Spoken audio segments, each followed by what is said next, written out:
Arthur एक ट्रेनिकल king है जो दुनिया पर अपने लोहे के हथियार के साथ राज करता है। जब वो सिंहासन पर चढ़ रहा था, उसने अपने दुश्मन को मार डाला, शहरों को नौकट किया और कई अत्याचारों को अपने ताकत के लिए किया। लेकिन एक दिन वो अपने कई हुए सब कुछ सोचता है और उसे गलती महसूस होता है।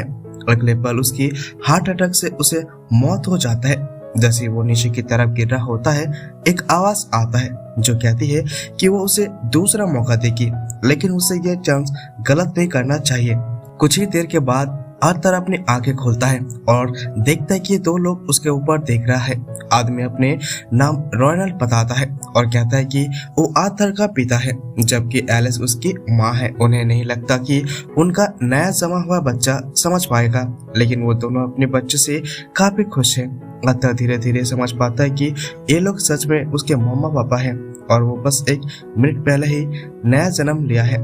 अभी उसे ये लगता है कि वो एक बच्चा फिर से बन गया है, लेकिन ये सब देखकर उसे ये सच में मानना पड़ रहा है कि उसका माँ पापा उसकी अच्छी तरह से देखभाल कर रहा है।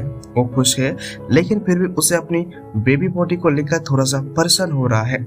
उसके सर भारी है, वो बोल नहीं सकता और कुछ ही घंटों में अपनी डायपर गलती से भी बाहर दिलाता है। वो कंट्रोल को खो चुका है। फिर वो एक दिन वो देखता है कि कुछ और अजीब चीजें जो अब तक उसने नहीं देखी थी। वो देखता है कि रेनल्ड अपने पांजों पर ताकत भर रहा है और एक बड़ा पत्थर तोड़ देता है। आर्थर हैरान होता है क्योंकि ये ताकत इसी जिसके बारे में उसने कभी नहीं सुना था। अपने दुनिया के राजा होने के बाद भी ये काफी इम्प्रेसिव है। रेनल्ड अपने आप को तलवार का इंतजार करता है, लेकिन उसे अपने आसपास का ध्यान नहीं होता और एक पत्थर उसके सर पे गिर जाता है। एलिस चिंता करती है और वो रेनल्ड को ठीक करने के लिए मैजिक का इस्तेमाल करती है, लेकिन उसे कह देती है कि अगली बार संभाल कर अपनी ताकत का परेशान करे। रेनल्ड शो ऑफ कर रहा था, लेकिन जब वो सीरियस होता है तो उसके हाथ से बहुत ही खतरनाक काम हो सकता है। वो आसानी से एक जंगली सुअर को मार सकता है। जब वो शिकार पर जाता है और उसके साथ होने से उसका दोस्तों को बहुत ही मदद मिलता है। जब हंटिंग ट्रिप खत्म होता है, रेनल्ड अपने परिवार के पास वापस आ जाता है, लेकिन याद करता है कि वो अभी भी बोर का खून लगा हुआ है, इसलिए उसे सबसे पहले अपना सफाई करना होगा। आर्थर को इसे दो बातें सिखाने मिलती है। पहली बात है कि दुनिया में कितनी खतरनाक है कि यहाँ लोग अपनी रक्षा के लिए हथियार का रखते हैं, और दूसरी बात, अगर उसके खुद को आजादी से जीना है तो उसे लड़ना सीखना पड़ेगा। रेनल्ड के वापस आने के बाद एलिस कहती है कि आर्थर को अपने के लिए सोचना ही चाहिए और नॉर्मली वो बेबी होने पर नाराज होता, लेकिन ये एक ऐसा हिस्सा है जो उसे एक्चुअली अच्छा लगता है। अपनी पिछली जिंदगी में उसके कभी भी चैन से सोने का मौका नहीं मिला था, क्योंकि ये लोग हमेशा उसे मारने की कोशिश करता था बिना किसी वार्निंग के। अभी वो पूरी तरह से आराम से सो सकता है। महीने गुजर जाते हैं और आर्थर का बेबी लिम्स ऐसे मजबूत हो जाता है कि अब वो खुद से मूव कर सकता है।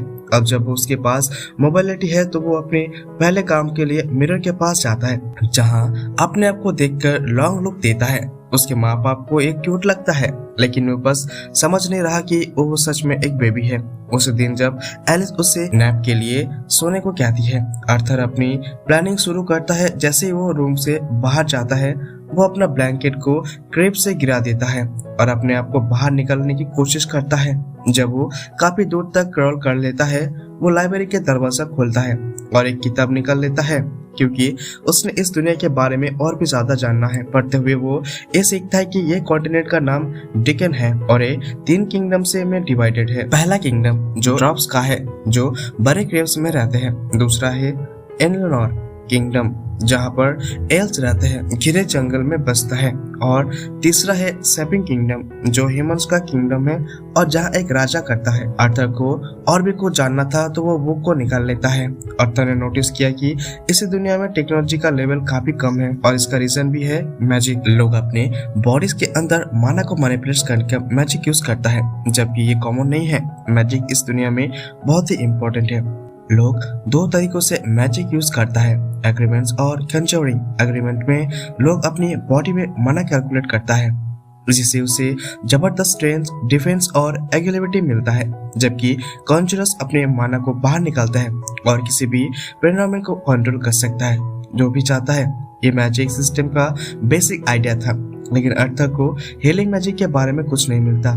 जो एलिस ने उसकी की थी, तो वो समझ जाता है कि शायद एलिस का कुछ अलग है। आर्थर को ये भी समझ में आ जाता है कि ये लोग प्रॉपर्टी के दुनिया में अपना मना मैनिफेस्ट करता है और फिर इस मना को एक मना के थ्रू कंट्रोल कर लेता है और मैच बन जाते हैं। ये बात आर्थर को समझ आ जाता है क्योंकि अपने पुराने जिंदगी में उसने भी अपनी ताकत को कंट्रोल करते हुए पावर हासिल की है और माना और की कैसे काम करता है दोनों में सिमिलरिटी है। वो अपने एनर्जी को फोकस करने की कोशिश करता है और धीरे धीरे माना को डेवलप होता है। ये आर्थर के लिए एक बड़ा सा स्टेप है। जब वो और ट्रेनिंग कर रहा होता है तब एलिस आकर उसको देख लेती है। एलिस बहुत ही चिंतित थी जब उसने देखा कि आर्थर अपने क्रैब में नहीं था, लेकिन वो खुश होता है कि आर्थर को कोई नुकसान नहीं हुआ है। लेकिन जब वो आर्थर उसके उठकर देख रही होती है तो उससे कुछ अलग लगता है। आर्थर को डर होता है कि शायद एलिस ने उसके अंदर माना को महसूस कर लिया हो, लेकिन एक्चुअली एलिस ने बस ये नोटिस किया कि आर्थर ने अपना डर से गीला कर दिया। 2 साल गुजर जाता है और एक दिन एलिस अपने जर्नल में लिख रहा होता है। वो ग्रेट खोलते होते कि आर्थर स्ट्रॉन्ग और हेल्थी ग्रो कर रहा है, लेकिन थोड़ा वॉरिड भी होता है क्योंकि उसने कभी भी आर्थर को मुस्कुराते हुए नहीं देखा। तब उसे रेनल्ड और आर्थर बाहर देखते हुए और लगता है कि रेनल्ड और आर्थर का शॉर्ट लेस दे रहा होता है। आर्थर इंटरेस्ट नजर आता है, लेकिन एलिस को बहुत ही गुस्सा आता है कि रेनल्ड ने उसे 2 साल के बच्चे को डेंजरस ट्रिक साथ लेने दिया है। आर्थर ने समझ लिया था कि एलिस को गुस्सा नहीं दिलाना चाहिए, तो वो केयरफुल रहता है।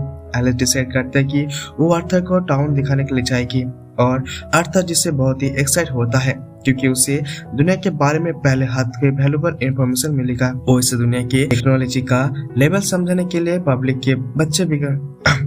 के बीच बिकने वाले हथियारों को देखता है और वो नया सब्सटेंशन जो उसे पहले कभी नहीं देखा था उन्हें दिखाता है।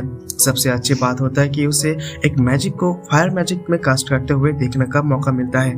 तो ओवरऑल ये ट्रिप आर्थर के लिए बहुत ही वैल्यूएबल साबित होता है। दिन के एंड तक आर्थर का बेबी बॉडी तक थक होता है और वो सोने की कोशिश करता है, लेकिन एलिस उसे नैप लेने की सोचती है। आर्थर को अब अपनी पूरी जिंदगी पर अपने कंपैरिजन में एक नया लाइफ काफी अच्छा लगता है। पिछली जिंदगी में वो कभी भी पेरेंट्स की केयर नहीं देख पाया और यहाँ पर उसे प्यार मिल रहा है। आर्थर जल्दी से एलिस को कंधे पर सो जाता है, तो एलिस उसे क्राइब में ले जाता है और रास्ते में उसे बताता है कि वो कितना प्राउड फील करती है। उसे देखकर एलिस को पता है कि आर्थर काफी एडवेंचरस है क्योंकि वो हमेशा अपने बेड से निकलकर बुक्स पढ़ने जाता है। एलिस समझाता है कि वो रेनल्ड से यह स्पिरिट लेकर आया होगा, लेकिन वो चाहता है कि वो यहाँ पर आर्थर रहे और पीसफुली लाइफ एंजॉय करे, लेकिन अगर वो खुश है तो उसे सपोर्ट करेगी।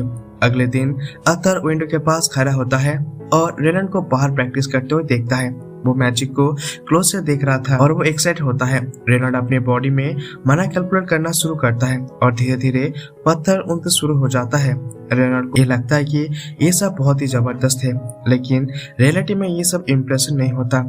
रेनल्ड की स्पिरिचुअलिटी एग्रीमेंट है, इसीलिए उसका मैजिक अपने बॉडी के यूज करते वक्त ज्यादा एफिशिएंट होता है। आर्थर को अपने फादर इसके पावर देखकर मोटिवेशन मिलता है और वो ट्रेनिंग करने का सोचता है, लेकिन जैसे वो टेबल से नीचे उतरने वाला था, एलिस उससे नैप के लिए कुछ क्या देती है। आर्थर अब तक बोल नहीं सकता, लेकिन वो विनिंग करने लगता है कि एलिस उससे बता देती है कि अभी बुक्स पढ़ने का वक्त नहीं है क्योंकि उसे नैप लेना है। नॉर्मली आर्थर कुछ नहीं कर सकता, लेकिन उसे अब लेजेंडरी टेक्निक सीख ली है, पाउटिंग। आर्थर अपनी क्यूटनेस का इस्तेमाल करते हुए एलिस से बुक्स पढ़ने का मनवा लेता है। जब आर्थर अकेला होता है तो अपने माना कोच से साथ ट्रेनिंग करता है। 2 साल में उससे अपनी माना काफी अच्छे से कंट्रोल कर लिया है। वो माना को फ्रेगमेंट्स के अपने बॉडी में इकट्ठा करते हुए और एक माना कोर बना लेता है। अब उसे बस थोड़ा और एफर्ट चाहिए था और उसे अपने पहले स्पेल कास्ट करने के लिए, लेकिन आर्थर अपने माना की ताकत को अंडर एस्टिमेट किया और अपने घर को उड़ा देता है। एक्सप्लोजन इतना बड़ा होता है कि रेनल्ड का बैग भी पूरा जल जाता है, लेकिन रेनल्ड और एलिस को खुद ठीक होता है। जब रेनल्ड लाइब्रेरी तक पहुंच जाता है तो वो हैरान हो जाता है कि आर्थर बिल्कुल सेफ है और वो एक्सप्लोसिव सिक्योर भी है। ये एक छोटा सा बच्चा था जो कि मैजिक को इस्तेमाल कर रहा था जब तक वो 12 साल का नहीं हो जाता, लेकिन आर्थर ने माना को मास्टर कर लिया है। आर्थर अपने पेरेंट्स को देखने लगता है और वो भूल जाता है कि घर गिर रहा है। अब वो तो रूफ बीम्स के ऊपर गिर जाता है। वो भाग नहीं पाता, लेकिन एलिस और रेनॉल्ड उसे बचाने के लिए तुरंत ही दौड़ कर आता है। एलिस अपनी बॉडी से शील्ड यूज करती है। रेनॉल्ड अपने मैजिक से ड्राइव्स को ब्लॉक कर लेता है। ये पहली बार था जब कोई उसका जान बचाने के लिए अपनी जान दे पर लगा दिया था और एलिस के आंसू देखकर आर्थर भी रो पड़ता है। एपिसोड यहाँ पे खत्म होता है। अगला एपिसोड बहुत ही जल्दी मिल जाएंगे। चैनल पे नए तो सब्सक्राइब करके बेल आइकन प्रेस कर दे। तो चले मिलते हैं अगले वीडियो पे। Thank you, tata, bye bye.